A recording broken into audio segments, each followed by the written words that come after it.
Hello, everyone. My name is Cecin Anna Edison, and today my team and I are going to introduce you to a very powerful project management tool called Critical Path Analysis, or CPA. Now, if you guys don't know what CPA is, it is basically a popular project management tool that helps managers plan, allocate resources, and oversee complex, time-sensitive projects. It identifies the key tasks that must be completed on time to ensure the overall project stays on schedule.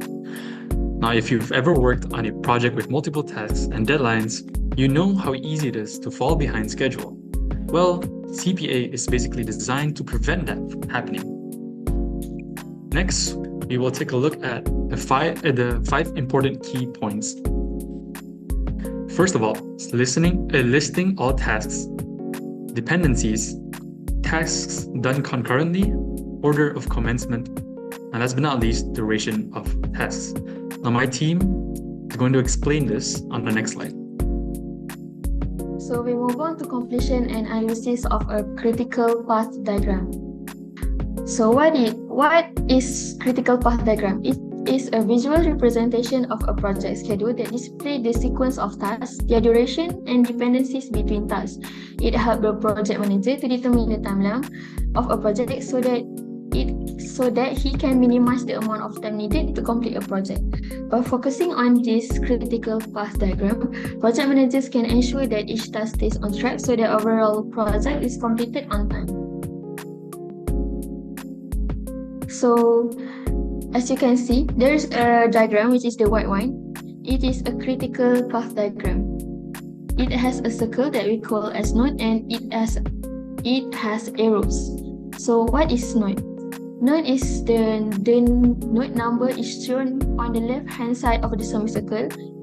If you refer to the diagram, it is the number 2, and we also have EST and LFT. What is EST? EST shows the earliest time an activity can commence, dependent on the completion of the previous task. Next, LFT shows the latest an activity can be finished without holding up project. EST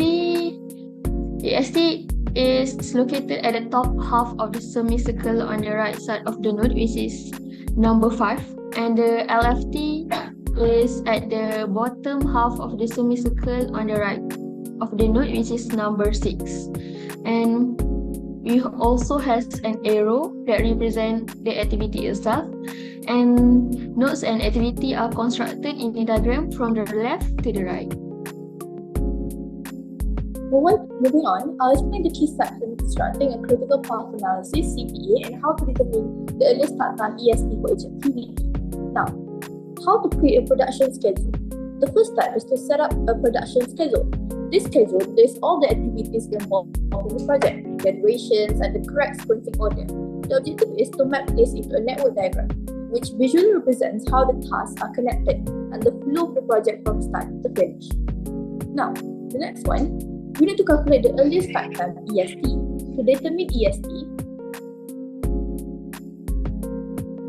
To determine EST, we move from left to right across the network diagram. We start with the first activity at time 0 for each subsequent activity. We add its duration to the earliest start time of the previous task. If multiple tasks lead to the same point, we select the largest EST to continue. For example, if activity A is completed on day 1, then the earliest start time for activity B will begin on day 1 as well. This ensures that we always calculate the fastest possible time the project can be completed. And finally, for the last and third step, it is to calculate the latest finishing time. So to calculate this LFT, we will work from the most right to the left. And in this case, in this context, we will start with node 6 and move on to the left. So, as you can see, activity F must be finished on day 11, which is the last day of the project. So since the process of activity F takes 4 days, hence the activity D and E must be finished by day 7, which we get by deducting day 11 with 4 days. And that's all on how to construct a network diagram. So So moving on to calculation of free and total float. As we all know, an activity or task without spare time is considered to be critical, which is to be used with CPA.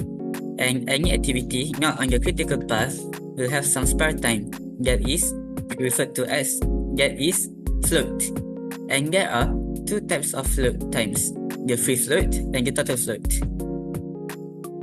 So, the free float is the amount of spare time available for an activity without it delaying the next activity in the project, whereas the total float is the amount of spare time available for an activity without it delaying the whole project. Moving on.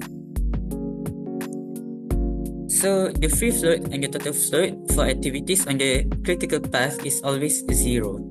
And for the calculation of the free float, the earliest starting time of the next activity minus the sum of AST at start of activity and duration of activity. While for the total float for an activity is the latest finish time minus duration minus EST.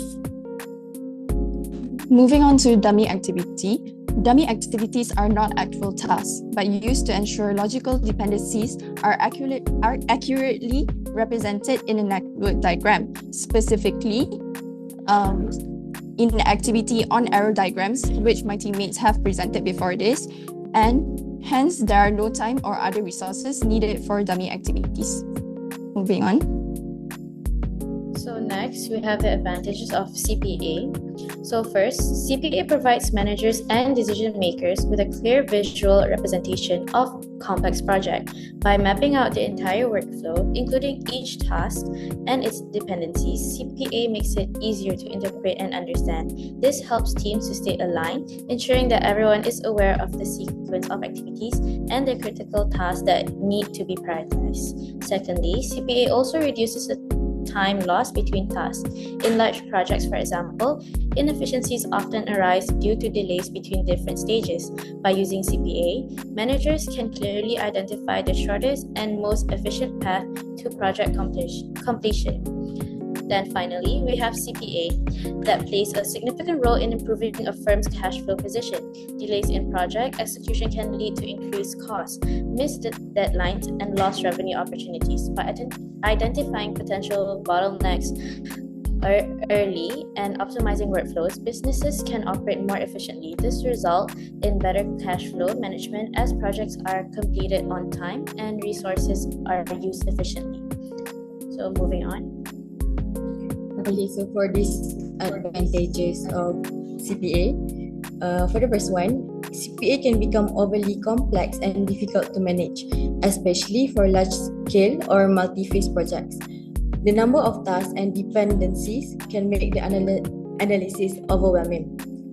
Second of all, CPA relies on accurate time and resource estimation. So, any miscalculation or uncertainties in task duration can lead to unrealistic schedules.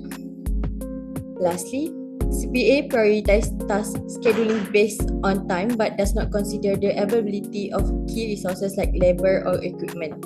So this can lead to inefficiencies such as scheduling conflicts or resource shortages. Okay, that's all from us. Thank you.